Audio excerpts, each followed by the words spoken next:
Anna Bénédicte Kairé. Enda. Ah oui. Bindal ma ko rek. J'ai dit. Ouais, Salah m'a parlé de ça. Voilà, j'ai essayé de lire.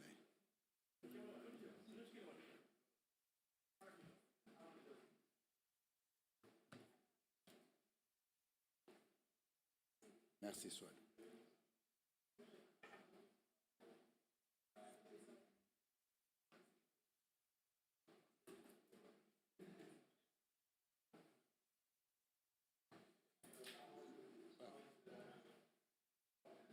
Donc, chers collègues, nous allons faire peut-être la dernière session de la journée. Ce n'est pas la session la plus triviale, parce que ça va aborder les questions de pertes et dommages. Et comme vous le savez, les négociations climatiques ont beaucoup évolué depuis les aspects techniques qui étaient abordés 10 à 15 ans derrière pour embrasser de nouvelles dynamiques. Ce sont les questions de financement, mais aussi une thématique émergente, c'est les thématiques de pertes et dommages. Pour mettre ça en contexte à l'endroit des participants, je voudrais signaler que les pertes et dommages ont été toujours un facteur qui a affecté notre pays, le Sénégal. Vous vous rappelez tous des processus de salinisation des terres qui ont entraîné des pertes très sérieuses sur les terres arables au Sénégal. La zone de Fatick, la zone de Kaolack, en Casamance, un peu partout. Dans la zone du fleuve Sénégal, nous avons perdu beaucoup de terres parce qu'il y a eu de la sécheresse, il y a eu une aridification des terres qui ont empêché le maintien des terres productives du Sénégal.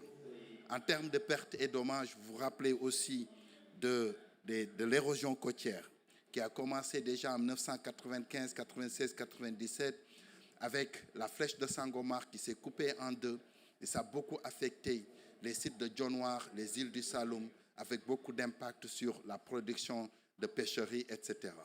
Plus récemment, vous avez entendu parler de Doune Baba Dièye avec une flèche qui s'est coupée sur le large de Saint-Louis et qui a entraîné une remobilisation sociale, déplacement de population à grande envergure. L'érosion côtière à Nioro-du-Rip constitue un exemple patent qui est récent avec les ravins de Tissé-Kaymor et autres qui ont entraîné beaucoup de dégradation autour des grandes forêts de Patako, etc. Et c'est la même dynamique qui s'est maintenue à Tambacounda et dans d'autres sites avec l'accélération des feux de brousse et la dégradation des terres. Donc c'est une thématique qui concerne notre pays en premier abord et il a été estimé avec un rapport récent des Nations Unies que plus de 110 millions de personnes en Afrique sont affectées par les pertes et dommages, avec des préjudices de plus de 9 milliards de dollars qu'il faudrait avoir en termes de financement pour faire face à ces pertes et dommages. Cependant, les fonds qui sont requis au niveau de ces pertes et dommages, ces fonds viennent d'être mis en place, mais ils ne sont pas encore très abondants pour pouvoir répondre à ces besoins multiples qui sont liés au changement climatique. Parce qu'il y a plusieurs défis. Le premier défi, c'est de savoir comment faire la discrimination entre les besoins humanitaires et les besoins de pertes et dommages. L'humanitaire prend beaucoup de ressources financières, mais les pertes et dommages doivent être particulièrement séparés des interventions humanitaires et des projets de développement tout court, pour qu'on, de façon spécifique, qu'on puisse répondre à ces grandes problématiques dont nous parlons. Le deuxième défi, c'est le défi méthodologique. Qu'est-ce qui est perte, qu'est-ce qui est dommage et comment on le caractérise? Qu'est-ce qui font les indicateurs essentiels qui permettent de dire de tels phénomènes que c'est une perte et dommage? Et nous aurons ici le directeur de la météo pour nous aider à clarifier cela. Donc les défis méthodologiques sont énormes. Je salue la présence de Bénédicte de Norcap qui vient de nous rejoindre. Donc pour parler de ce thème, on a essayé d'avoir un groupe éclectique d'experts, une ONG, Enda Tiers-Monde, qui travaille de façon engagée avec les communautés à adresser les questions d'adaptation. On a la météo nationale qui, du point de vue de l'impact, travaille beaucoup sur ces questions d'impact des changements climatiques et qu'est-ce qui pourrait occasionner ces pertes et dommages. On a le FIDA qui a une envergure régionale et qui travaille sur l'agriculture et les communautés vulnérables, les paysans au niveau des villages, pour savoir ce qu'ils en pensent. Et enfin, nous venons de recevoir un partenaire de très longue date, Norcap, qui travaille sur ces questions d'adaptation et qui est en train de se déployer en Afrique un peu partout pour aider les pays africains à adresser ces questions climatiques. I said in French, Benedict, to welcome you in this panel, that we welcome your presence in supporting through NORCAP all the endeavors and the deployment capacities that you're putting in place to support loss and damage in our countries, and we welcome you to this panel. Without further ado, je vais commencer les interactions avec les panélistes en posant la première question à M. Seck de ENDA. Vous allez vous présenter aussi en même temps. Je ne vous ai pas présenté parce que je voudrais que vous le fassiez à l'entame de vos propos pour nous parler des défis méthodologiques dont on a parlé tout à l'heure. Comment on peut comprendre, c'est quoi la perte et dommage?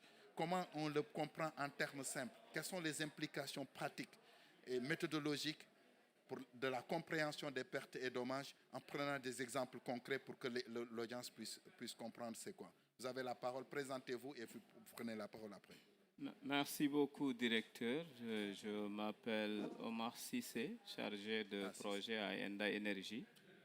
Je salue l'assistance. Vous remerciez également le Centre de suivi écologique de nous avoir associés à cet exercice ô combien important. Les pertes et dommages, on peut dire que c'est une thématique que beaucoup de gens confondent des fois avec pas mal de choses, mais l'essentiel de façon simple, perte déjà c'est ce qui est perdu définitivement et qu'on ne peut pas réparer. Dommage, il y a des dégâts, mais qui sont plus ou moins réparables. On a toujours la possibilité de réhabiliter, de restaurer, suivant en tout cas des efforts bien définis. Liés au changement climatique, c'est effectivement des dégâts et des pertes définitives que nous avons enregistrées et qui sont en rapport avec des phénomènes climatiques. Il l'a dit tantôt, c'est souvent l'érosion côtière qui est plus visible sur le littoral du Sénégal, que ce soit dans le delta du Saloum, dans le Gandiolé, mais également dans le Saloum en tant que tel, au niveau de Nioro-du-Rip et environ. Donc à ce niveau, nous avons avec l'érosion côtière des dégâts matériels énormes, des habitations qui s'effondrent, des terres agricoles récupérées par une partie de l'eau, et naturellement des unités de production économique, que ce soit des stations d'essence au niveau de Joal, au niveau de Guet Ndar, Goxumbath, Ndar, toutes, qui sont récupérées par les eaux, et d'où en tout cas la nécessité par moment de déplacer ces communautés vers d'autres horizons pour des besoins de relogement. Mais également avec cette érosion côtière, nous avons constaté qu'avec l'avancée de la mer, certaines nappes deviennent salées par l'intrusion salée. C'est au niveau du Gandiol, la commune de Ndiébène Gandiol, la commune de Gandon, la commune de Diama sur la partie amont du barrage de Diama, la commune de Léona. Au total, sur cette zone, nous avons déjà cartographié plus de 750 hectares qui sont impropres à l'agriculture, pas parce que la terre est salée, mais parce que la nappe est salée. Il faut faire des efforts pour aller plus loin et creuser des puits et faire un transfert d'eau pour avoir de l'eau douce sur ta parcelle. À un certain moment, ça devient impossible. Je prends l'exemple du village de Gabar 2, où les communautés se sont déplacées jusque sur la route qui sépare, la route des Niayes, le prolongement de la route des Niayes, qui part de Ndiébène Gandiol en allant vers Potou. Actuellement, vous verrez sur la route les panneaux solaires. Et cela, c'est des mini-forages qu'on a creusés et qui sont au bord de la route. Je me demande d'ici 2 ans comment ils vont faire parce que ces puits deviennent salés. Comment ils vont faire pour traverser le goudron et faire passer des tuyaux. Naturellement, on aura besoin de couper la route goudronnée pour faire passer des tuyaux. Est-ce que aussi les autorités publiques vont accepter ce genre de choses? Donc, ce qui fait que l'ampleur des dégâts est énorme. D'autres phénomènes sont visibles, c'est la salinisation des terres. Il l'a dit au niveau du delta du Saloum, la commune de Djirnda, Dionewar, Niodior, une partie de Palmarin, la commune de Joal. Toutes ces communes connaissent ce phénomène. Les 12 villages qui composent la commune de Djirnda, dans chaque village, il y avait l'activité risicole. Maintenant, il n'y a aucun village où cette activité est possible. lorsqu'on faisait l'inventaire des terres qui sont déjà salées dans le delta du Saloum, nous sommes à plus de 1600 hectares déjà impropres à l'agriculture. Il s'y ajoute des vasières qui sont ensablées, parce que la flèche de Sangomar est coupée. Il y a une bonne partie du sable qui est transporté de l'autre côté vers Betenti pour créer également une autre île ou s'ajouter à l'île de Sangomar. Mais il y a une partie également qui est transportée par les vagues pour être déposée au niveau des vasières, ce qui fait qu'une bonne partie de la mangrove s'est dégradée et par conséquent, il n'y aura pas assez de poissons parce qu'à ce niveau, les espèces qu'on a l'habitude de pêcher, c'est souvent des espèces qui vivent sous la mangrove. C'est ça. Donc, ce qui fait que les dégâts sont énormes. Par rapport au défi méthodologique, je pense que le défi est là.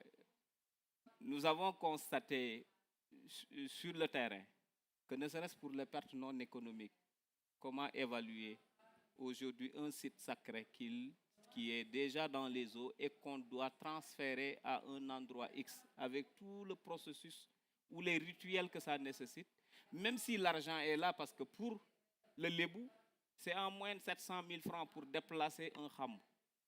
Mais il faut la personne dédiée pour faire les rituels. Des fois, on utilise cette somme, la personne vient, le site refuse de se déplacer sur l'endroit déjà identifié. Il faut trouver une autre personne qui est beaucoup plus habilitée à faire ce travail et souvent, c'est des sommes d'argent perdues par la famille. Là, à ce niveau, au-delà de la valeur monétaire de ce transfert, il y a également un autre défi qui s'impose. Un membre de la famille qui dépend largement de ce site sacré, étant souvent malade, qui entre en transe et qu'il faut véritablement soigner et tout, le site est déjà englouti. On n'a pas encore trouvé de solution pour le transférer. Entre-temps, il tombe malade. Comment il faut faire avec cette personne durant tout ce temps, qui peut perdre la vie entre-temps ou bien qui devient fou par la suite ou malade mental par la suite.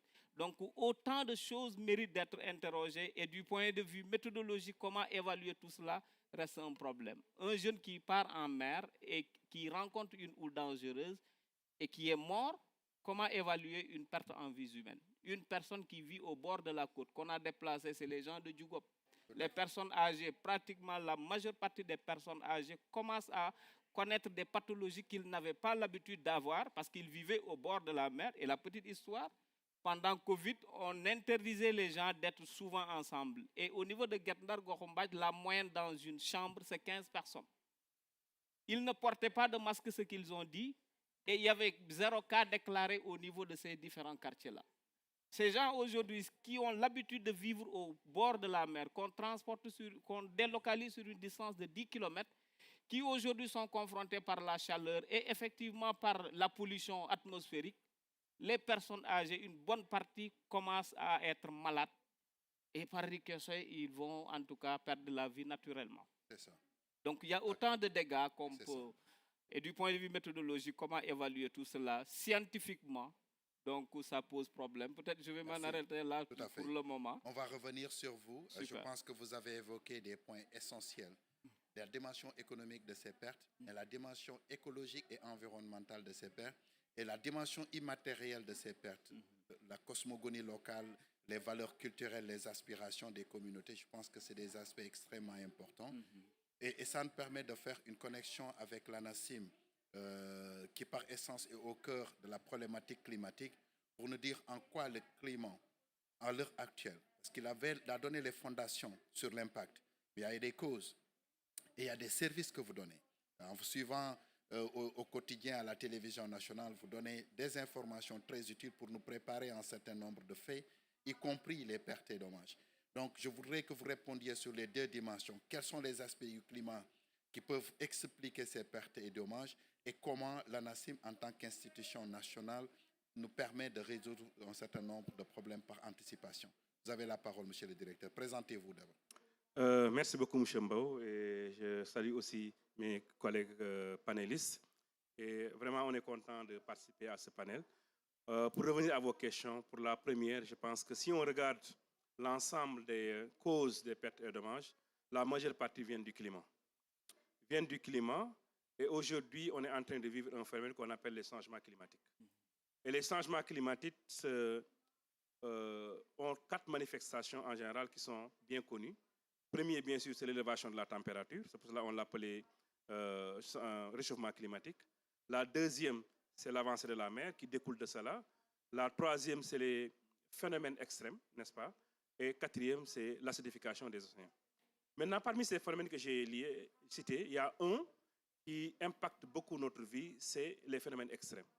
Aujourd'hui, on connaît les cyclones, même si on est épargné, nous, au Sénégal, mais on connaît les inondations au Sénégal. Aujourd'hui, chaque année presque, il y a le plan Orsec qu'on lance, etc. Il y a les inondations qui sont là. Et dû à notre urbanisation, les bidonvilles, etc., ça amène vraiment un problème réel au niveau des populations. Et ça amène des pertes de vies humaines et surtout pertes en matériel. La deuxième chose, c'est les vagues de chaleur. Qui dit vague de chaleur dit son impact en matière du climat. Et comme la population, une partie de la population est vulnérable, les personnes âgées, les femmes enceintes, les enfants, etc. Et ceux qui ont des maladies déjà. Ce n'est pas seulement la vague de chaleur va tuer directement, mais les gens qui ont déjà des maladies, n'est-ce pas, la vague de chaleur va exacerber, n'est-ce pas, les maladies qu'ils ont. Ensuite, il y a les feux de brousse, n'est-ce pas, naturels, qu'on rencontre beaucoup chaque saison, n'est-ce pas, les brumes sèches, etc. Les vagues, la houle, etc., mon collègue en a parlé tout à l'heure, sont des impacts qui tuent beaucoup.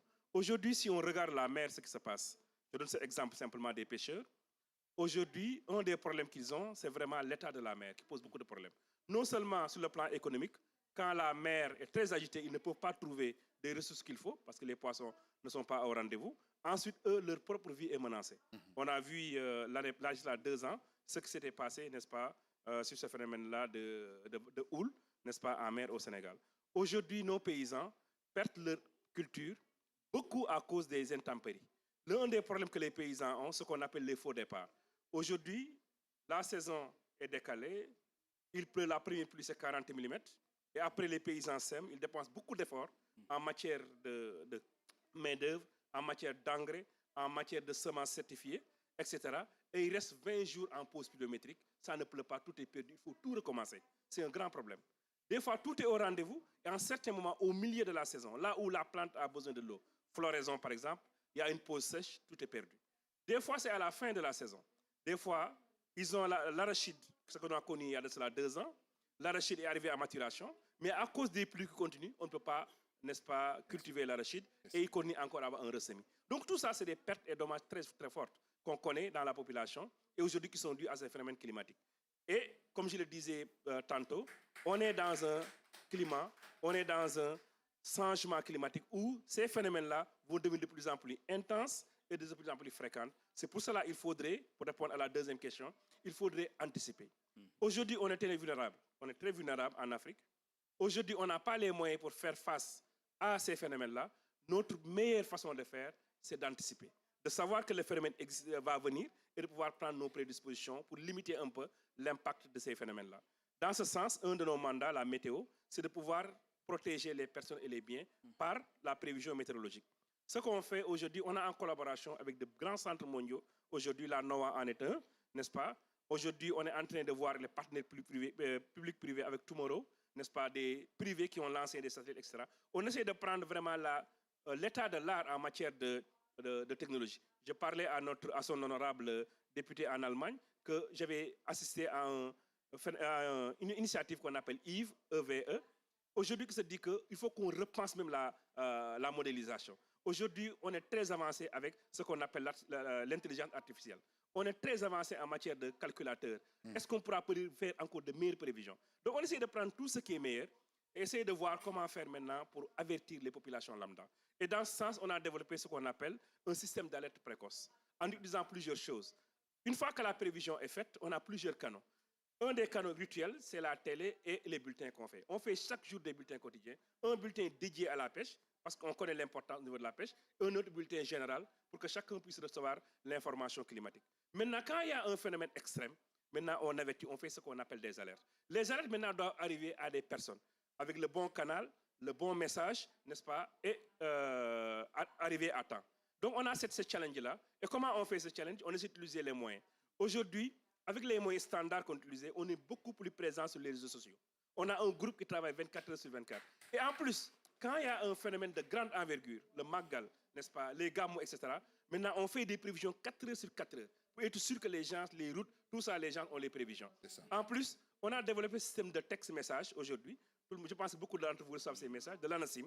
Une fois qu'on a un phénomène, on envoie des SMS à des populations, à des relais, qui reçoivent en temps réel pour prévenir les gens. Aujourd'hui, mieux, quand on a fait le suivi évaluation, on s'est rendu compte que beaucoup de personnes sont analphabètes, non-paysans, etc. Les gens qui ont besoin de cette information-là sont analphabètes. On a fait deux choses. La première chose, on est entré en partenariat public-privé avec un start-up pour qu'il nous aide à transmettre ces informations en langue locale et en voix. Aujourd'hui, on est capable, la technologie existe, on le fait.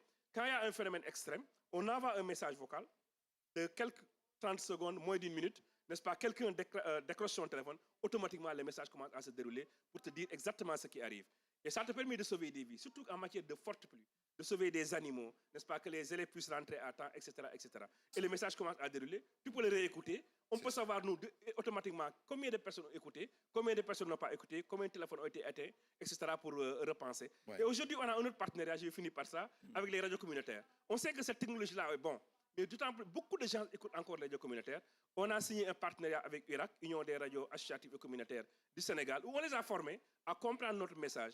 Et vraiment, la force de ce partenariat-là, c'est que le message est diffusé en langue locale partout. Quand c'est Pulaar, la radio parle Pulaar. Quand c'est Soninké, la radio parle Soninké. Et comme ils sont formés, ils peuvent diffuser la langue. Donc nous, ce qu'on pense, on est dans les avant-gardes pour que les gens puissent se prémunir avant le phénomène. Et quoi faisant? En dans l'information, les prévisions. Exact. Quand on prend l'agriculture, nous, on donne une première prévision, comment sera la saison.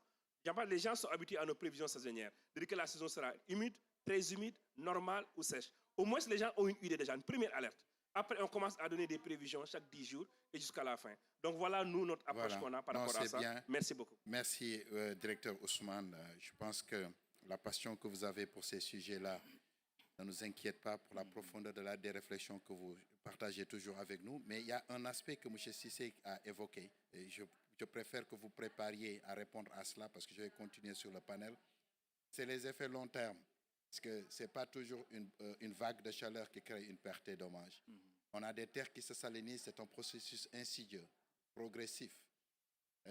On a de l'eau qui se salinise, le biseau salé, ça ne se passe pas de but à blanc.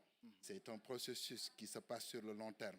Il faudra réfléchir sur des réponses parce qu'on a ici d'honorables députés et des autorités qui auraient souhaité repartir avec des propositions concrètes pour gérer ces pertes et dommages. Mais nous allons revenir sur ça. Vous me permettez de faire le pont avec le FIDA. Vous avez parlé d'agriculture, de fausses alertes, de profil saisonnier qui a changé, des pluies qui ne sont pas plus les mêmes. Et eux, ils sont au cœur du dispositif d'adaptation pour les questions de sécurité alimentaire et de résilience des communautés au niveau local. Et je sais que vous intervenez dans beaucoup de pays avec beaucoup d'expérience, de Centrafrique, au Tchad, en Côte d'Ivoire, au Sénégal, etc. Et de ces expériences, les pertes et dommages sont au cœur de vos préoccupations. Comment vous mobilisez les ressources et quelles sont les problématiques auxquelles vous faites face, Swadou?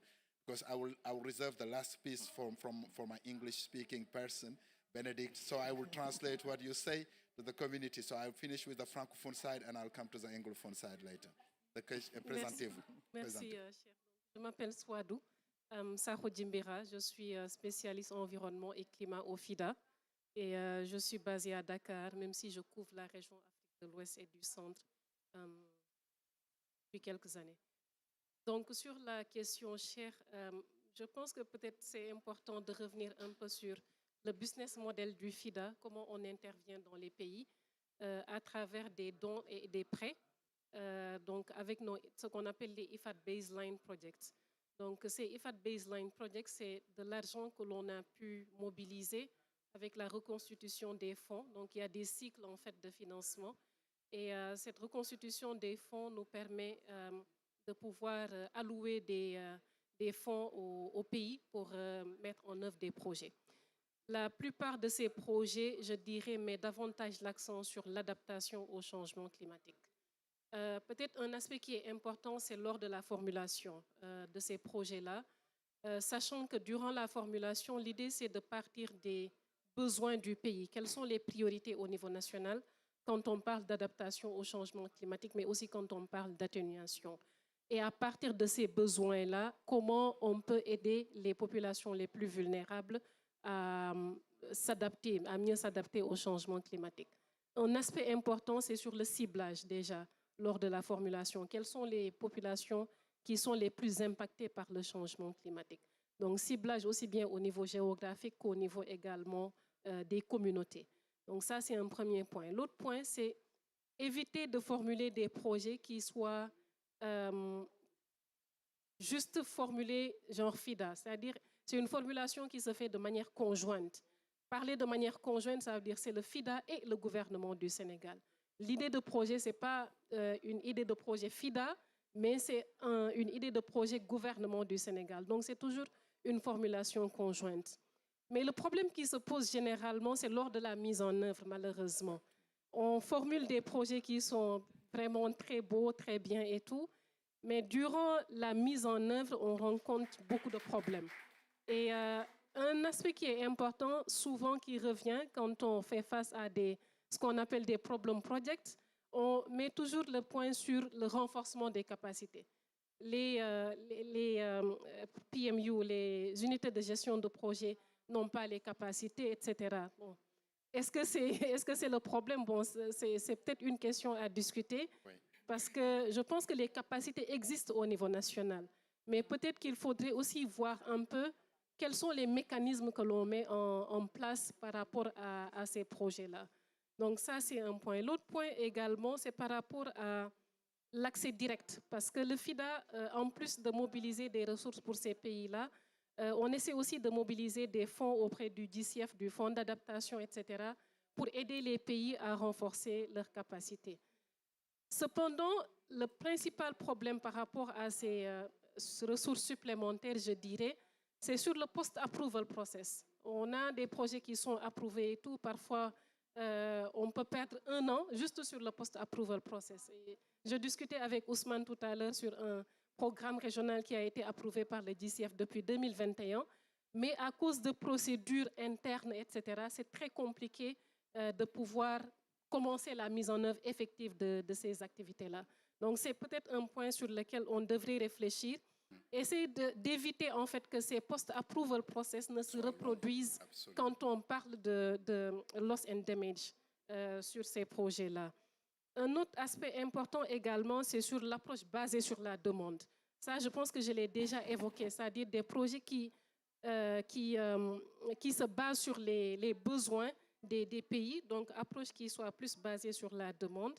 Et peut-être un dernier, c'est sur privilégier les dons plutôt que les prêts. On est souvent dans des pays où on fait face à des debt distress, comme on dit. Donc, je pense qu'il serait aussi important, en tout cas par rapport à ce nouveau fonds sur les pertes et dommages, de commencer à privilégier les dons. Commencer également par des projets pilotes, plutôt que de commencer avec des projets, disons, à grande envergure, etc. Et qu'à the end of the day, qu'on n'ait pas les résultats attendus. Donc, commencer par des projets pilotes, essayer de tirer les leçons de ces projets pilotes pour après essayer de mettre à l'échelle un peu. Donc, juste quelques points. C'est magnifique, Madame Souado. Je pense que les points que Souado est en train d'amener nous obligent à une réflexion plus approfondie sur les mécanismes de mobilisation de financement pour les pertes et dommages. Il y a des fenêtres qui sont actives au Fonds vert climat, au Fonds d'adaptation, mais le cycle de projet est très lourd. Les processus sont très, très ténus du point de vue des détails dont ils ont besoin pour arriver à lever ces financements.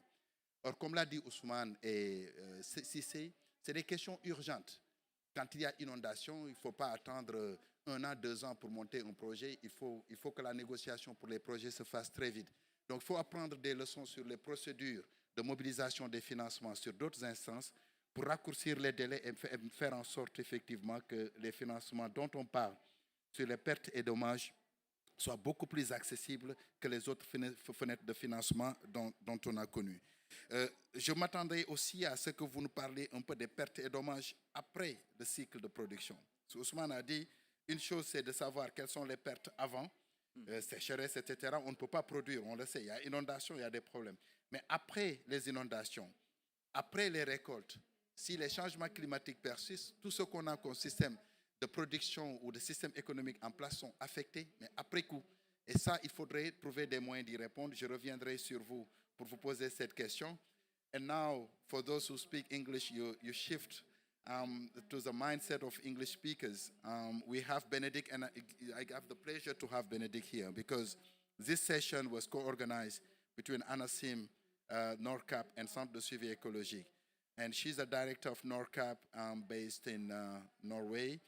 And she came a long way to come and talk about what NORCAP is doing in different countries in Africa. Senegal is one of them, and CSC is a beneficiary of NORCAP support in the climate service side, but any other side that you think is important to highlight here in terms of addressing loss and damage in the framework of COP and beyond. Please, the floor is yours. Introduce yourself. Yes, thank you very much. So, as you said, my name is Benedicte Jever, and I'm director of NORCAP. And we have a partnership with, as you said, with several of you in this room, which is a great pleasure for us. And it's also from this partnership that we learn a lot, yeah? And in the end of the day, I think very much what the COP is about is learning from each other and making new relationships, new partnerships. So for us, this is what's critical, yeah? To learn and to network and form new partnerships.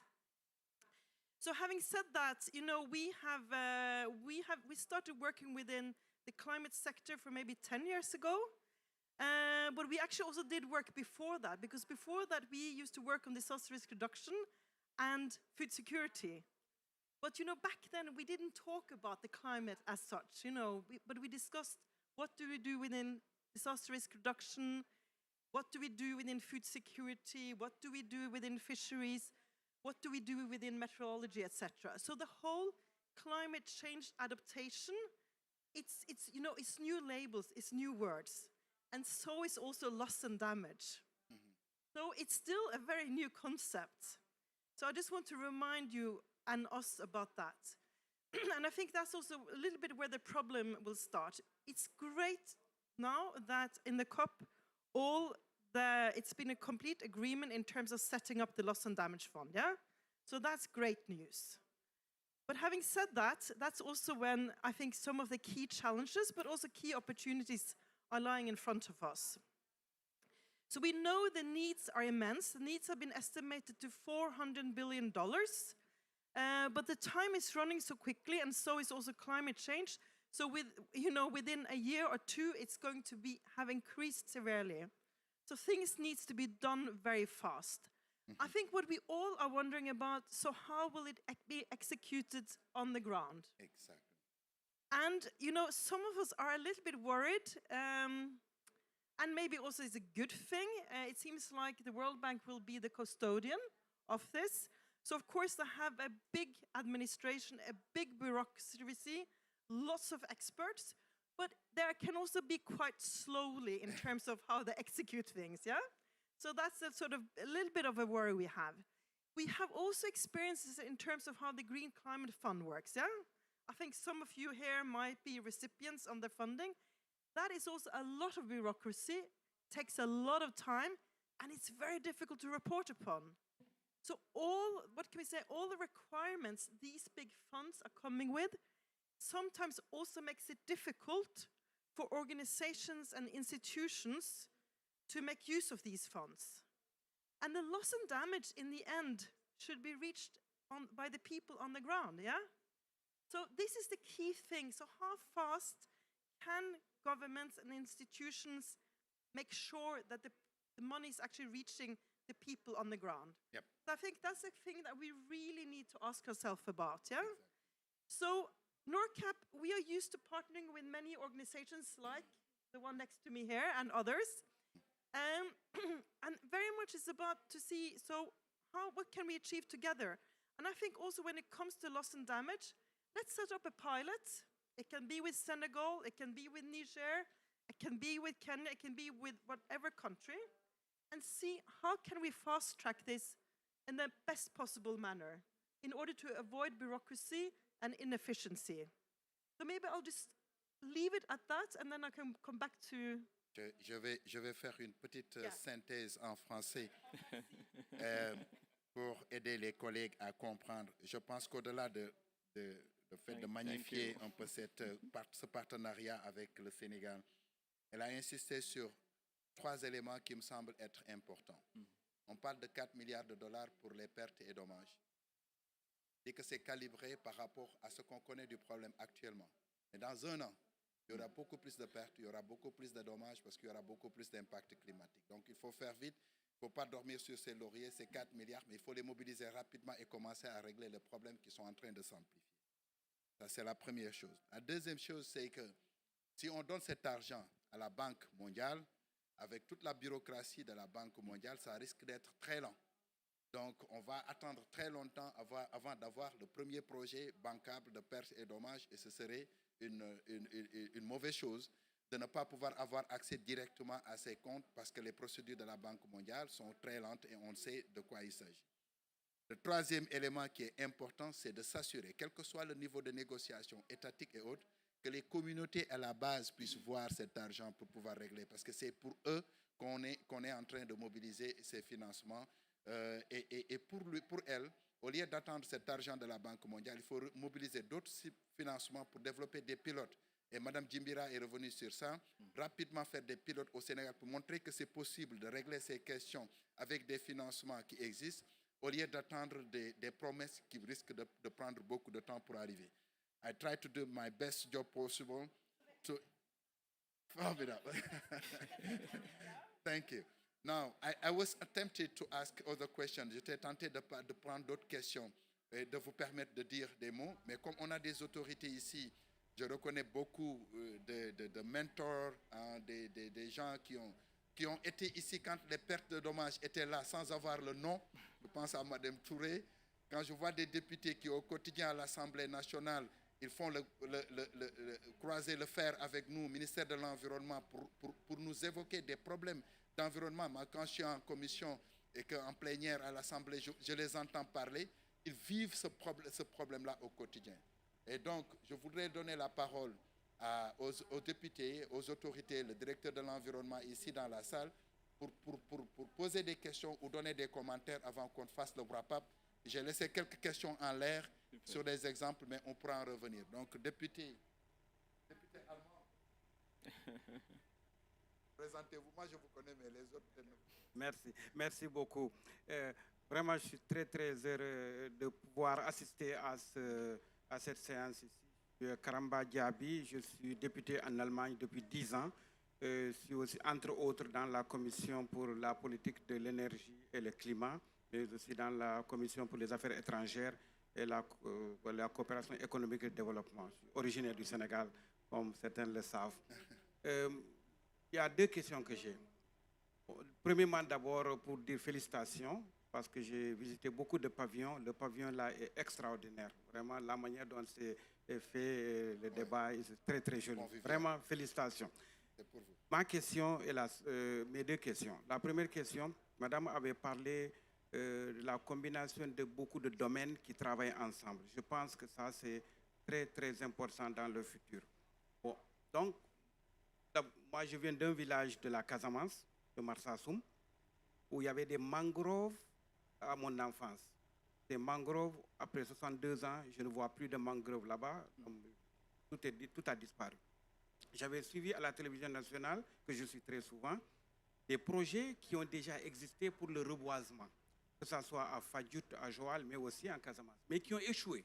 Il y en a qui ont échoué parce que ça n'a pas tenu. Ma question est de savoir, s'il s'agit de que les domaines travaillent ensemble, que pensez-vous, qu'est-ce qu'il faut faire maintenant à long terme pour la recherche sur ce plan-là? Parce que ça aussi, c'est important. Quand on demande des dommages, ce qui est passé, c'est passé. Exact. Maintenant, pour notre avenir, pour nos enfants et nos petits-enfants, il faut que nous trouvions aujourd'hui une solution à ça. Donc, ma question est de savoir, que pensez-vous? Qu'est-ce que la recherche peut apporter à ça? Est-ce qu'il y a des idées avec les institutions de recherche au Sénégal sur ça? Deuxième question, vous venez de parler aussi de l'intervention des communautés sur place. Moi, je pense que ça, c'est très, très important de faire intervenir les communautés sur place pour qu'ils donnent leurs opinions sur ça, pour qu'ils interviennent, pour qu'ils agissent aussi. Donc, quels sont les mécanismes au Sénégal qui existent pour faire intervenir les communautés sur place? Merci beaucoup. A quick translation. First question is how to sustain loss and damage project to make sure that they last and they have the impact expected. Second question, how to make aspirations of communities and their participation factually in the project implementations when it comes to loss and damage programs. Local organization communities to be part of the Merci, merci Karamba. La fuite des cerveaux, c'est une perte et dommage. Cher député, vous prenez note. Alors, Madame Touré, vous allez m'aider après les grandes dames, donner aux grands messieurs qui sont.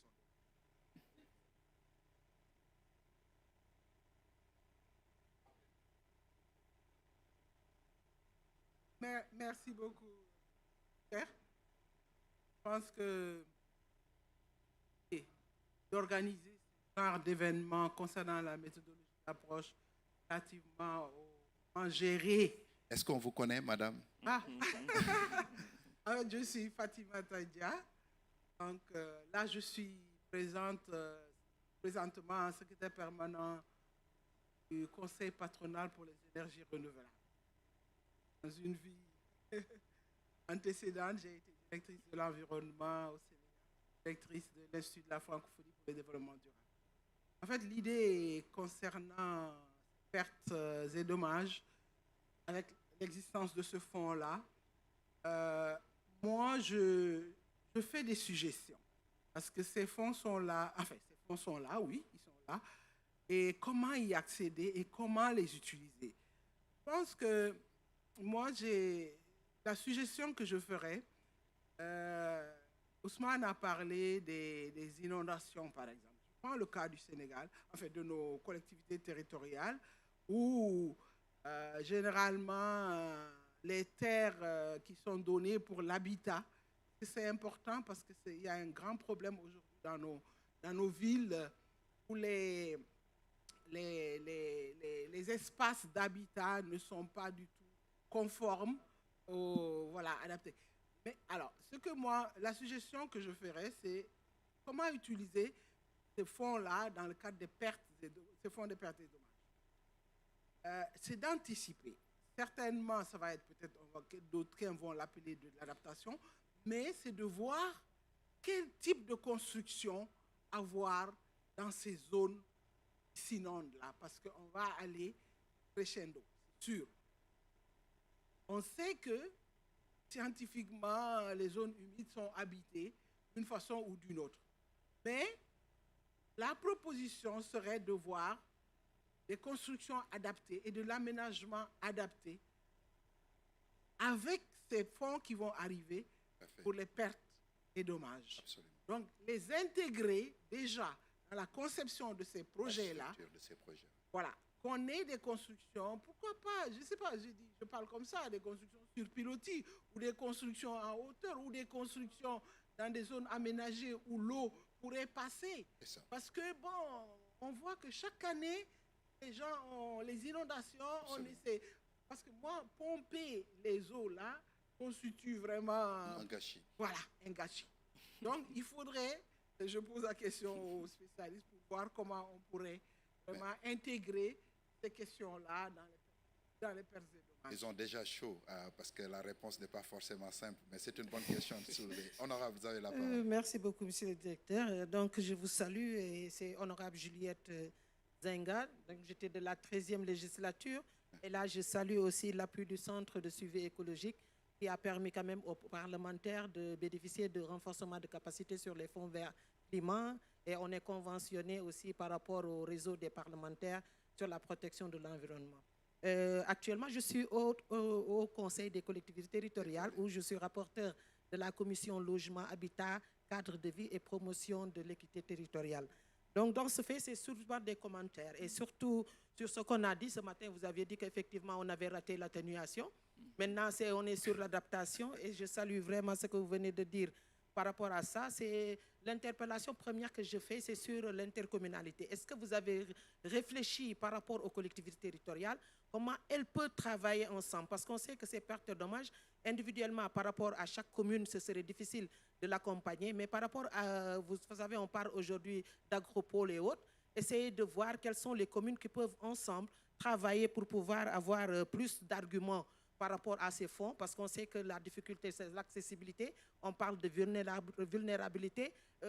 Comment faire pour être éligible par rapport à la vulnérabilité sur ça et par rapport aussi aux résultats. Parce que c'est important d'avoir des résultats adaptés, mais aussi d'une manière durable. Donc, il y a cela. L'autre aspect, c'est par rapport au fonds. Donc, on dit qu'on va domicilier ça À la banque. au niveau de la Banque mondiale. Ils l'ont relevé tout de suite. Et je crois que c'est de trouver un autre mécanisme à proposer parce qu'on sait que tout ce qui est lenteur administrative au niveau de ce fonds, c'est difficile. Donc, je crois qu'aujourd'hui, il faudrait qu'on puisse essayer d'éviter les procédures qui peuvent vraiment décourager et avoir beaucoup de difficultés par rapport à ça. Elle l'a dit tout de suite, je crois effectivement, c'est de réfléchir par rapport à nos habitations. Et moi, je dis pourquoi pas. Parce que les eaux de ruissellement qui sont là, qui viennent avec les inondations, c'est de penser autre l'habitation, de pouvoir au moins s'adapter à ce qui se fait. Parce qu'en une journée, maintenant au Sénégal, il tombe des pluies de 3 mois. 200. Donc, de telle sorte, il faudrait vraiment qu'on y voit, revoir la vision. Absolument. Et comme je finis sur la vision actuelle qu'on est en train de voir à long terme, c'est de pouvoir s'adapter aux conditionnalités climatiques. Et je crois que c'est bon. Et je salue l'opportunité de cet atelier. Merci, Honorable. Le temps que Honorable prenne le micro, je sais qu'il y a un projet, Madame Benga, il y a un projet sur l'intercommunalité sur les terres salées à Fatick. On appelle FP03 du GCF que le CSA est en train de mettre en œuvre. Vous avez la grande dame à côté de vous qui va vous donner les détails. Honorable, vous allez la parole. Merci beaucoup, monsieur. Donc, je vous remercie. Je ne me suis pas présenté chez Cheikh Mbow, directeur général du CSE. Merci beaucoup, monsieur Mbaou. Donc, je vous remercie par rapport donc, à cet atelier, mais surtout aussi donc, de remercier l'ensemble donc, des participants et des présentateurs. Comme il l'a dit tout à l'heure, les parts sont matériels, économiques, mais surtout culturels. Si vous prenez donc la zone de la Casamance, si vous prenez une commune comme la commune de Moulompoukassa, où Honorable, juste un instant, Bénédicte va se retirer. Elle a des... That's fine. We will leave you. But we thank you so much and we'll meet after tomorrow. Yes. Yes. Kairé va le remplacer. Yes. Thank you so much. Je vous en prie, madame. Et on se voit après-demain en bilatéral. Il n'y a pas de problème. Honorable, continuez. Oui, merci beaucoup. Donc, les pertes sont économiques, matérielles, mais surtout culturelles. Oui. Si je prends une commune comme la commune de Moulompoukassa, où je connais bien, parce que j'y étais, j'ai servi là-bas, lorsque j'ai demandé comment ça se passe par rapport à la culture, on me disait que le riz de 5 ans dans 9 ans qu'on consomme cette année-ci. Exemple, en 2023, on consomme le riz de 2018. Les terres sont données en famille. Ça veut dire si vous n'avez plus de terres, si les terres sont salinisées, vous ne pouvez plus avoir de terre parce que vous ne pouvez ni louer, ni on ne peut pas vous donner. Donc, culturellement, vous perdez parce que vous ne pouvez plus manger peut-être le riz de 5 ans dans 9 ans. Culturellement, vous perdez parce que l'enfant qui était là, qui devait aller à l'école, ne peut plus aller à l'école parce qu'il faut aller trouver de quoi survivre parce que l'agriculture est tout simplement vivrière. C'est une culture vivrière, le riz. Ça pose énormément de problèmes. Donc moi, je pense qu'il faut aller aider le paysan directement par rapport à ce qu'il fait, par rapport à ce qu'il subit aussi. Tout à fait. L'autre chose, c'est tout simplement, il faut passer, j'espère bien, il faut passer par la sensibilisation et l'information à la base. On l'a dit tout à l'heure avec l'ANACIM, la sensibilisation est passée par les bons canaux, les imams, les dignitaires, les notables, afin qu'ils soient des relais donc, aux populations. C'est ça. Mais l'autre chose, c'est surtout l'éducation à la base. Il faut vraiment, dans les curricula, dans les kits de base, dans les programmes scolaires, qu'on y mette la protection de la nature. Et que l'enfant, c'est le growing up, à partir donc, du bas âge jusqu'à 15 ans, 16 ans, il sait tout ce qu'on peut lui apprendre par rapport à ça. C'est pourquoi je pose 2 questions. Est-ce qu'il y a un cadre global pour regrouper les efforts afin de réussir ensemble les objectifs? Parce qu'on voit que chacun travaille, mais chacun travaille à son côté. Est-ce qu'il y a un cadre global? Oui. L'autre chose, c'est est-ce qu'il y a une collaboration directe avec les paysans et agriculteurs à la base? Parce que ce sont les premiers perdants. Et si l'agriculteur perd, c'est les paysans, et c'est 69% de la population. Et à ce moment-là, c'est quoi? C'est tout simplement la famille qui est affectée. Parce que la plupart de nos paysans et de nos agriculteurs ne font pas l'agrobusiness, mais font l'agriculture vivrière. Et ça, je pense qu'il faut les... Merci, honorable. Merci. Donc, pour une question de temps, il y a 2 ou 3 intervenants, 4 maintenant. Aidez-nous à le faire rapidement, comme ça on libère les gens, commencent à faire. Merci, Honorable, ensuite Salah, IED, et je reviens pour terminer le gros morceau pour vous. Donc, voilà. Merci, monsieur le directeur, de m'avoir donné la parole. Tant un honneur pour nous. Je m'appelle Sidi Traoré, je suis le maire de Koumpentoum. Je suis honorable ACCT, président de la commission de l'environnement et des industries attractives. Donc aujourd'hui, je dis tout simplement, je remercie d'abord les présentateurs. Ce thème étant aujourd'hui à l'ordre du jour, les collègues Zenga a déjà parlé de problèmes d'intercommunalité. Vous savez que nous habitons dans la région de Tambacounda, dont nous avons une ONG qu'on appelle Terre et Homme, qui est en train de restaurer des terres dans le Bakel. La difficulté est là-bas, et que vous avez, M. Sissé, parlé de problème de quand le paysan sème, il arrive en mois d'août, il y a une pause, le paysan perd tout ce qu'il a cultivé. Et maintenant, qu'est-ce que ce paysan qui a émis presque 1 tonne de graines? Ah oui. Et aujourd'hui, il revient avec tout ce qu'il avait mis là-bas, il n'a aucun dommage. Voilà une perte énorme. Ces animaux ne vivront pas et lui, personnellement, il est en danger. Donc, c'est ce qui nous arrive aujourd'hui dans nos zones. Les difficultés, les paysans sont là en train de mettre des hectares et des hectares de culture. Et puis, finalement, le rendement, d'abord, est peu. Les semences sont caduques. Les difficultés sont là. Et une fois que ça perd, le paysan n'est plus reconnu. La banque le suit. Il n'arrive pas à payer ses dettes. La pauvreté est en train d'engrener. L'éducation est en train d'être faussée. Donc, ce que nous posons de toute façon, l'intercommunalité est devenue une obligation. Une obligation de synergie de force. C'est ça. Et aussi, ces financements. Est-ce qu'on ne pourrait pas nous aider à ce que ces financements soient à la portée au moment où la NOCIM, vous êtes en train de faire de bonnes communications. Mais au moment où la pause de pluie peut faire du temps, qu'est-ce qu'on doit faire pour que ce paysan, on puisse apporter quelque chose pour que ces champs ne soient pas gâtés? Absolument. Donc je crois qu'on peut apporter des pluies précipitées. Oui. Qu'est-ce qu'on doit faire? Et vraiment, je m'arrête là. Ou de l'irrigation par rapport. Merci beaucoup. Il y a beaucoup de solutions. Merci, honorable Salah. Merci. Et puis après... merci, directeur. Merci à tout le monde. Ouais, on essaie d'aller plus vite. L'organisation de ce panel-là, qui me semble être un des panels qui est très important. Oui.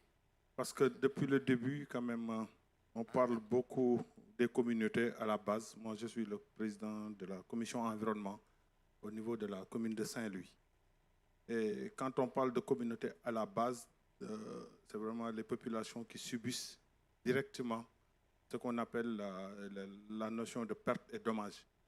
Mais nous, le problème qu'on a, en tout cas moi, ce que j'ai relevé déjà, c'est l'expertise qu'il y a au niveau même de nos communes. Parce que des fois, on se rend compte qu'il y a des scientifiques qui sont là, c'est vrai que c'est des termes qui sont développés, la notion de perte et dommage, mais au niveau des communes, les gens peinent même à prendre une définition réelle de c'est quoi une perte, c'est quoi vraiment les dommages et tout ça, et comment est-ce qu'ils peuvent traduire ça en projet. Ça, c'est le premier point. Le deuxième point, c'est que souvent, le temps d'un projet n'est pas le temps d'une commune. Des fois, tout ceci se transforme en projet. C'est 2 ans, c'est 3 ans, c'est 4 ans. Mais après, on peut revenir 5 ans après, on peut se rendre compte que pratiquement tous les efforts qui ont eu à être déployés sur le terrain, des fois on se rend compte quelle est même la notion de capitalisation. Ça, je vais vraiment pointer du doigt la notion de capitalisation. L'autre chose, c'est que souvent on dit que quand c'est urgent, c'est parce que c'est trop tard. Par exemple, quand on prend une commune comme Saint-Louis, une ville comme Saint-Louis, qui subit beaucoup les questions de changement climatique, des fois, souvent, les populations subissent à la base, mais comme on l'a dit tantôt, les gens sont là dans des procédures qui même, des fois, peuvent prendre 3 ans, 4 ans, 5 ans, sans pour autant même qu'on puisse avoir quelque chose pour pouvoir solutionner à la base. Maintenant, la question, c'est comment est-ce qu'on peut accompagner les communautés ou bien même les communes vraiment dans le renforcement de capacité pour pouvoir vraiment mettre sur pied des projets et puis aller vraiment à un moment donné. Je ne voulais pas dire que aller au temps de ces pertes et dommages, mais vraiment anticiper pour pouvoir vraiment solutionner ça, parce qu'à la base, les communautés souffrent. Je veux donner du temps aux panélistes de répondre. S'il vous plaît, monsieur le directeur de l'IED, en quelques mots. Je vais comme être ça, très on vient. rapide. Oui. Merci beaucoup. J'étais en train juste de réfléchir sur les enjeux que cela devrait souligner. Exact. Et il y en a 4 que je vois comme étant des points qu'il faudra adresser avant d'en arriver à ce qui se passe aujourd'hui avec les fonds verts. Oui. La première question, c'est la question liée à l'évaluation des pertes. Comment est-ce qu'aujourd'hui ces pertes devraient être évaluées? Et il sera important de voir également un acteur important dans ce processus, les assurances. Aujourd'hui, comment est-ce que nous pourrons arriver à anticiper, à mettre en place un dispositif qui permette d'avancer un peu sur l'évaluation des pertes? Le deuxième point, c'est le dispositif de gouvernance qu'il faudra mettre en place pour avoir une transparence dans la gestion des fonds et dans l'allocation même. On a déjà ce problème lié à ça. Et quand je parle de money where it's matter, je pense que c'est quelque chose qu'il faudra qu'on intègre dans le sujet. L'argent doit arriver là où on en a réellement besoin. C'est ça. Le troisième point, c'est vraiment la question de la priorisation de l'utilisation des fonds. Est-ce que ce sont les infrastructures? Est-ce que ce sont les secteurs productifs? Donc, quels sont ces éléments-là qu'il faudra évaluer? Et le dernier point, c'est le rôle des communautés dans le processus de prise de décision lié à ça. Donc, c'est les enjeux que je voulais souligner. On voit le caractère pragmatique de mon petit frère. Donc, je vais donner la parole à madame. Je te réserve toujours le dernier morceau. La directrice des collectivités territoriales. Merci beaucoup, monsieur le directeur, et félicitations aux différents panélistes pour la qualité et surtout les points qu'ils ont su mettre en avant. J'ai pu relever au cours des interventions 2 éléments majeurs. L'anticipation. L'anticipation, je la vois à 2 niveaux, surtout au niveau des collectivités territoriales. Comment accompagner les collectivités territoriales à mettre en place des outils de planification spatiale, mais également planification climatique, parce qu'on arrive à l'élaboration de plans climat territoriaux. Comment également anticiper sur les pertes et dommages avec les plans d'aménagement spatiaux au niveau des collectivités territoriales. Il y a également la question du financement qui a été évoquée, et surtout par rapport à l'accès direct aux communautés de base. Et moi, je trouve que la porte d'entrée à ce niveau-là, ce sont les collectivités territoriales, notamment avec des questions qui ont été abordées par l'honorable Juliette Zenga, l'interterritorialité. À ce niveau-là, je voudrais juste donner une information qu'il existe un dispositif de financement à travers le Fonds d'équipement des collectivités territoriales qui vise à favoriser les collectivités territoriales qui, ensemble, mettent en œuvre des projets avec d'autres collectivités territoriales. Et un point nouveau, on est en cours de formalisation d'une phase 2 du programme d'appui aux communes et aux agglomérations. C'est un programme de la Banque mondiale et de l'Agence française de développement qui va ouvrir un guichet vert et qui va surtout favoriser des collectivités territoriales qui mettent en œuvre des projets divers ou d'adaptation au changement climatique. Mais merci, madame. Le maire de Koupentoum prend bonne note. Il viendra vous voir aussitôt après. Et les derniers mots avant qu'on revienne sur les panels. Merci, monsieur le directeur. Je m'excuse de vous avoir fait attendre. Je me présente d'abord. Je m'appelle Mamoudou Diokhane. Je suis préfet, directeur de l'action territoriale et je représente le ministère de l'Intérieur. J'accompagne aussi mon pendant au niveau des collectivités territoriales. On ne vous reconnaît pas sans la tenue, donc je m'excuse par défaut. C'est-à-dire, chez nous, il y a les préfets chefs de circonscription administrative, CCA. Donc, ce sont les préfets avec tenue et gouverneurs avec tenue. Au sein du ministère de l'Intérieur, il y a ce qu'on appelle la Direction générale de l'administration territoriale, qui est dirigée par un gouverneur sans circonscription. C'est ça.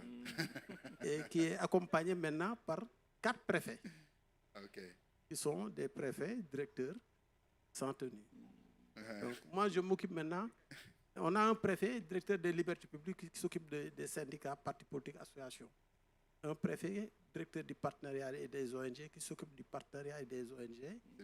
Un préfet qui s'occupe des ressources humaines et du matériel, comme son nom l'indique. Maintenant, moi, je m'occupe de l'action territoriale. C'est-à-dire tout ce qui se fait au niveau des territoires. C'est important. En termes de suivi des projets et programmes, suivre aussi les relations entre les chefs de circonscription et les exécutifs locaux aussi. Ça. Et je m'occupe aussi du suivi du contrôle de l'égalité et la remontée de l'information territoriale. Pas le renseignement, l'information territoriale. On vous écoute D'accord. attentivement. Donc, par rapport au débat où loger les fonds, j'appuie la proposition d'aller vers le fonds d'équipement des collectivités territoriales, pour être très pratique. Parce qu'on parle de l'acte 3. Mais au Sénégal, il y a l'acte 4. Ça a passé inaperçu. Lors de la révision constitutionnelle, la dernière révision de 2016, l'article 102 a été réécrit. Et on a réaffirmé la libre administration des collectivités. Et le Sénégal est un État unitaire décentralisé. La déconcentration ne fait que accompagner. Nous sommes là pour accompagner. Et quand on parle de déconcentration, quand on parle d'administration territoriale, ce n'est pas uniquement le chef de circonscription.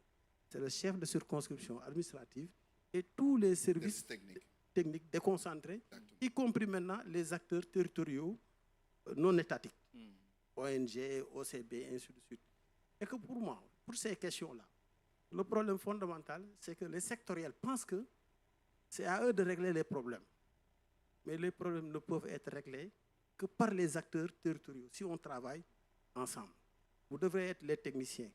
Mais quand il y a eu dommages et pertes, c'est des questions d'ordre public. S'il y a inondation, tout de suite les gens vont sortir pour barrer la circulation, pour détruire. Et ensuite, les questions d'ordre public se posent. Et maintenant, il faut rétablir l'ordre public. C'est pourquoi nous, on l'a compris. On a changé même de paradigme par rapport au plan Orsec. Cette année, il n'y a pas eu de plan Orsec. Les gens ne s'en rendent même pas compte. C'est parce que la dernière fois, on n'a même pas respecté la réglementation parce qu'on a géré le plan Orsec en s'ouvrant à tout le monde. Il nous a été d'un apport considérable. Le premier point, c'est le point météo. Et tous les acteurs qui intervenaient étaient ensemble. On a travaillé ensemble pour régler pas mal de problèmes. Et après, on a évalué.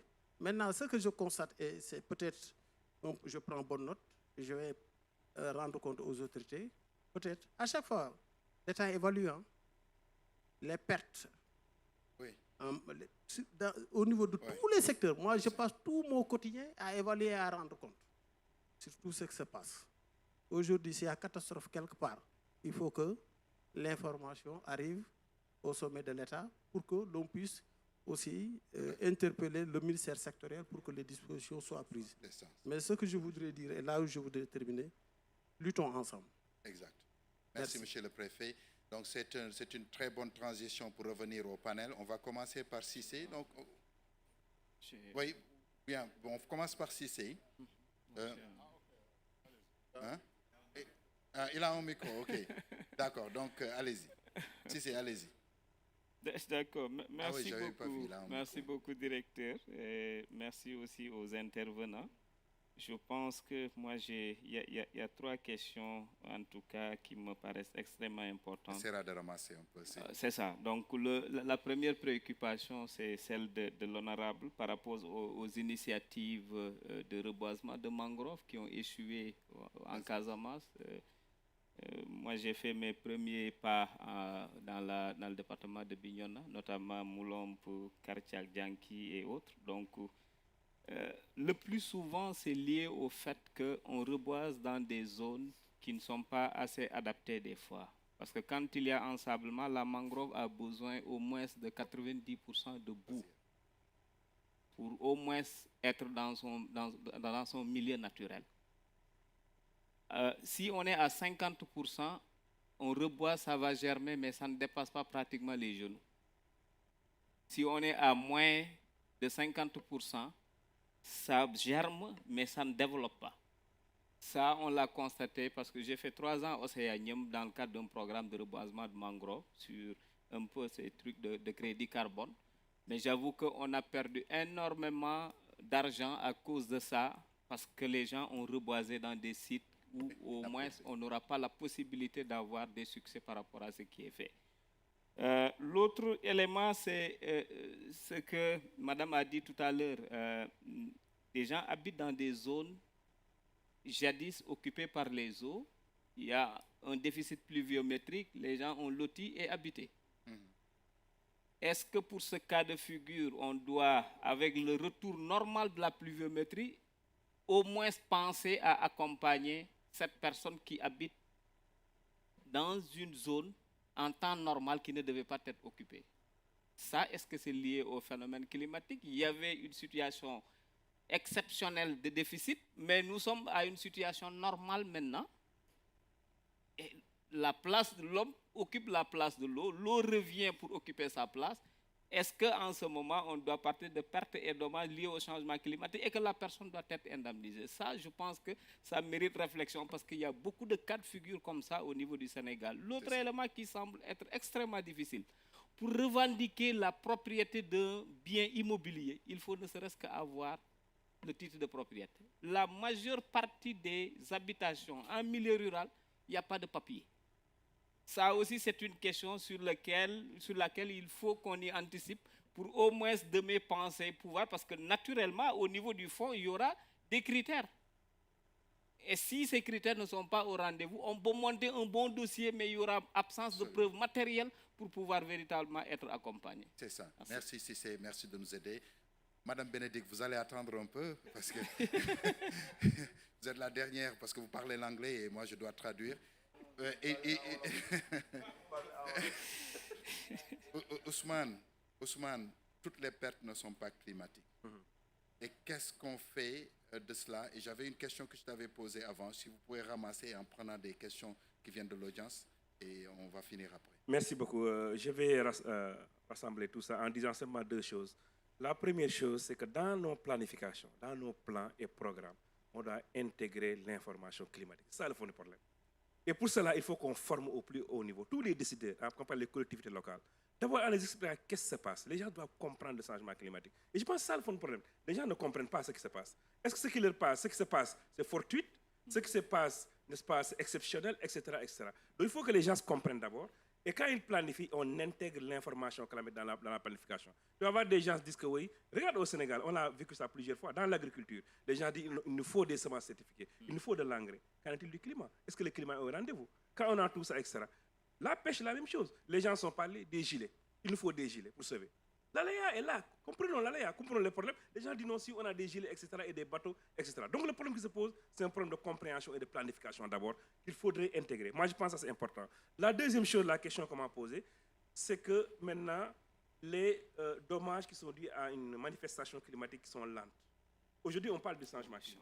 Par exemple, l'avancée de la mer. C'est quelque chose de lent. Quand on dit que c'est 1 mm par an, les gens vont dire 1 mm par an, quel est le problème? Mais ça, c'est en moyenne. C'est en moyenne.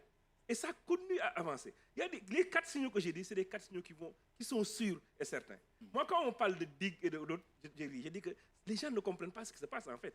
Ces choses-là ne vont pas cesser. Ça va continuer à avancer. Et le problème majeur, nos grandes villes se trouvent dans la côte.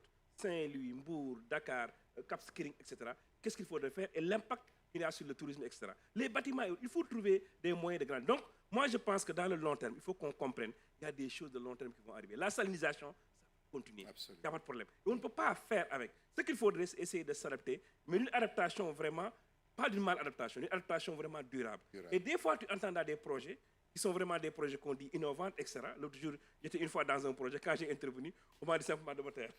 Le gars a proposé quelque chose qui n'existe pas. Mais parce que c'était un blanc qui venait, qui proposait que oui, à Guédindar, on doit mettre une autre île artificielle, etc., etc. Mais je ne pouvais pas ne pas dire, répondre. J'ai parlé aux gars, comme lui, ils comprennent la science. Je lui ai dit que le changement climatique, là, même cette île-là, après 20 ans, 30 ans, la mer va avancer encore, on va recommencer à zéro. Qu'est-ce qu'il faudrait faire?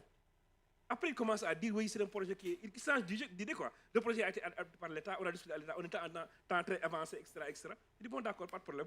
Il n'y a pas de problème, etc. Donc, je pense que la planification, tout le monde, on doit comprendre ce qui se passe. La dernière chose, je vais terminer, ce qu'on appelle en anglais demand-driven. Je pense que les gens comprennent que les problèmes doivent être formulés au niveau local.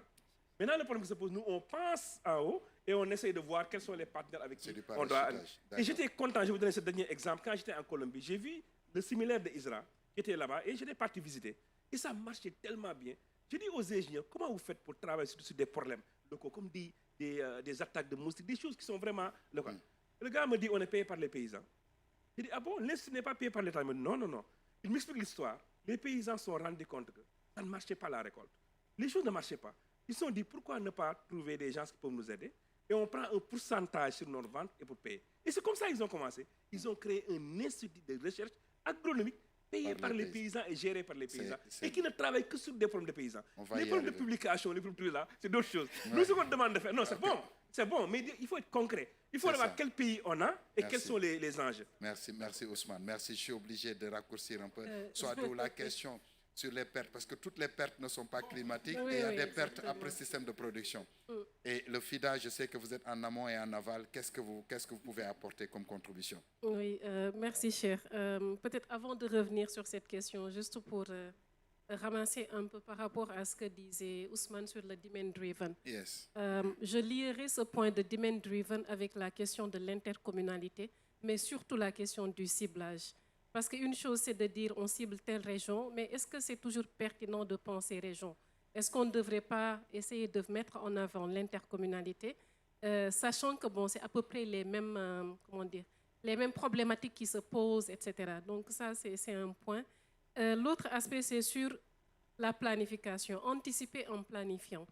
Mais aussi, je pense qu'il y a un point très important qui bloque la mise en œuvre de nos projets, et ça risque d'être la même chose si on fait gaffe dans, dans les loss and damage. C'est sur la passation des marchés. Ça, c'est un point clé. On perd énormément de temps quand on met en œuvre nos projets parce qu'on n'a pas anticipé sur la passation des marchés. Donc, j'espère que ce ne sera pas également le cas avec loss and damage. Peut-être, Cher, pour revenir sur ta question, c'est plutôt pour réfléchir sur comment ça s'appelle, les chaînes de valeur. C'est-à-dire ne pas focaliser seulement sur la production, mais essayer de voir de la production à la consommation quels sont les différents maillons de la chaîne où l'on intervient. Avoir des infrastructures, par exemple des infrastructures de stockage qui soient résilientes ou des infrastructures où on essaie de favoriser ou bien de mobiliser les énergies renouvelables, etc. Donc tout ça, ça nous permettra également d'anticiper et puis voilà. Un dernier point, excuse-moi, cher, c'est sur ce que disait Mamadou, c'est sur l'assurance. Parce que l'assurance, bon, c'est vrai que là, actuellement, au Sénégal, quand on visite d'autres pays, moi, je me rends compte qu'on a la chance d'avoir la CNAS. Et c'est vraiment une compagnie qui aide au niveau régional, qui aide aussi à renforcer les capacités dans d'autres pays et qui joue un rôle très important. Maintenant, c'est peut-être, quand on parle de pertes et dommages, de voir dans quelle mesure, par rapport à l'intervention de la CNAS actuellement dans les différents projets et programmes de développement, quelle valeur ajoutée il pourrait avoir dans tout ce qui est pertes et dommages par la suite. C'est extrêmement important, les points que vous... Je pense qu'Alioune va pouvoir renforcer ses idées à la suite de Bénédicte sur Nordcap, sur ce qu'on doit faire concrètement. Parce qu'on attend des solutions et il y a des bribes de solutions qui sortent. Qu'est-ce que vous en pensez? Merci, monsieur le DG. Je revenir juste sur un point qui me semble extrêmement important, que moi j'appelle la prochaine frontière, parce que c'est ça qui me semble être le plus important pour l'instant, parce que nos amis techniciens doivent partir, donc sur un point. Par rapport avec le thème du Sahel Event, défi méthodologique et implication financière. Le premier défi méthodologique qu'il faut régler au niveau national, c'est le défi de l'évaluation des pertes et dommages, parce que c'est un défi méthodologique qui n'est pas encore réglé. Et pourquoi c'est important? Parce que on a deux modalités d'affectation des ressources à partir des instruments financiers qui sont associés à la Convention 4 des Nations Unies, que Mme Dia connaît très bien. La première modalité, c'est la modalité du Fonds pour l'environnement mondial, qui est une modalité où il y a une enveloppe financière qui est affectée au pays. D'accord? Et la deuxième modalité, c'est la modalité compétitive, comme le Fonds vert climat est en train de le faire. Si on part de l'hypothèse que c'est une modalité enveloppe financière qui va être réalisée, parce que ça, c'est le choix de la société civile, ça veut dire que cela va être fléché sur des critères et des standards. Et le premier critère, ce sera la standardisation de l'évaluation des pertes de dommages. Parce qu'on va dire, par exemple, le Sénégal a un index en termes de pertes et dommages de X, donc le niveau d'affectation des ressources va être de Y. La Guinée a un index de pertes et dommages de Z, le niveau d'affectation des ressources va être de moins Y. Ce qui veut dire que si la question de la standardisation, de l'évaluation des pertes et dommages n'est pas encore réglée, on ne peut pas calibrer les interventions. Et c'est là où les contributions des pays en développement devront d'abord se faire avant que la question du plaidoyer porté par les sociétés civiles ne soit opératoire. Et donc, pour moi, c'est vraiment la prochaine frontière. ENDA a déjà innové en faisant quelque chose. En rapport avec des institutions comme le Centre de suivi écologique, qui est un espace de réflexion et de recherche scientifique, et d'autres institutions, il faut avancer sur cet agenda de sorte à ce qu'on puisse contribuer au niveau international à la définition de ce standard. Merci beaucoup. Merci infiniment. Je remercie vraiment les panélistes. Je souhaite qu'on les applaudisse très, très fort. Je salue encore une fois la présence des autorités qui sont restées avec nous pour contribuer à ces réflexions de façon très approfondie. On m'a demandé des messages clés. Je ne vais pas les donner toutes, mais il faudrait qu'on fasse quelques bullet points pour montrer qu'on a bien compris les messages que nous tirons des panélistes. Le premier message, c'est de savoir évaluer c'est quoi une perte et dommages. Quelle est la méthode appropriée, quelle est la méthode harmonisée, parce que sans cette méthodologie, on ne pourra jamais avoir accès à ces fonds parce qu'il faut caractériser les pertes et dommages. Et tout ce qui vient avec l'harmonisation, les outils que nous utilisons, le cadre de gouvernance, etc., dont le directeur de l'IED a fait allusion. Le deuxième point qui m'a semblé être très important sur toutes les discussions, c'est la notion de pluralité opposée au ciblage. Les pertes et dommages sont nombreux. Ils sont de nature très différenciée. On ne peut pas faire tout à la fois. Comment cibler les pertes et dommages qui pourraient être des pertes et dommages qui permettent de créer la transformation sociale et créer l'adaptation et la résilience aux communautés. Le troisième point d'attention qui importe ici, c'est comment élargir un peu le périmètre des pertes et dommages pour ne pas rester uniquement sur les questions matérielles. Il y a beaucoup de questions sociologiques, il y a des questions culturelles, il y a des questions religieuses, il y a des questions émotionnelles, il y a des questions de psychologie collective qui ne sont pas tangibles quand on évalue ces pertes et dommages, mais qui sont à la fois difficiles, en même temps difficiles à évaluer parce que c'est des choses qui ne sont pas perceptibles au niveau des communautés et la méthodologie devrait mettre ça en jeu. Le quatrième point, c'est la nécessité de diversifier les sources de financement ou la nécessité pour le Sénégal de chercher des financements alternatifs.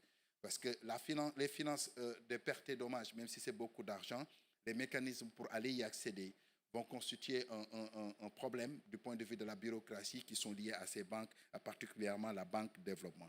Donc, essayez de mettre en place des pilotes en trouvant des financements alternatifs et aller répondre aux urgences qui nous attendent au niveau des communautés. Le cinquième ou sixième élément, c'est le caractère local et l'intercommunalité. Cette approche ascendante est revenue sur toutes les interventions. On ne peut rien faire sur les pertes de dommages sans qu'on ne parte pas de la base.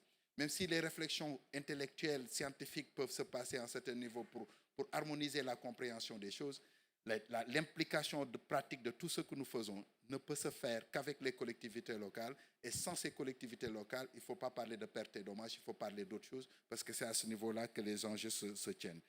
Et puis, le dernier point, si je peux le dire ainsi, c'est de faire en sorte que l'accès à ces financements puisse répondre à des cycles de projets beaucoup plus courts, parce que c'est des questions urgentes et il faut aller très vite récupérer l'argent et répondre aux besoins des communautés locales. Voilà comment je trouve un peu de façon très transversale les quelques points saillants de cette discussion. Nous vous remercions tous pour votre présence et nous allons donner notre rapport au pavillon Sénégal pour rendre compte de cette session qui s'est très bien déroulée. Merci encore à tous et bonne soirée à Dubaï. Merci. Excellent. C'est les maires.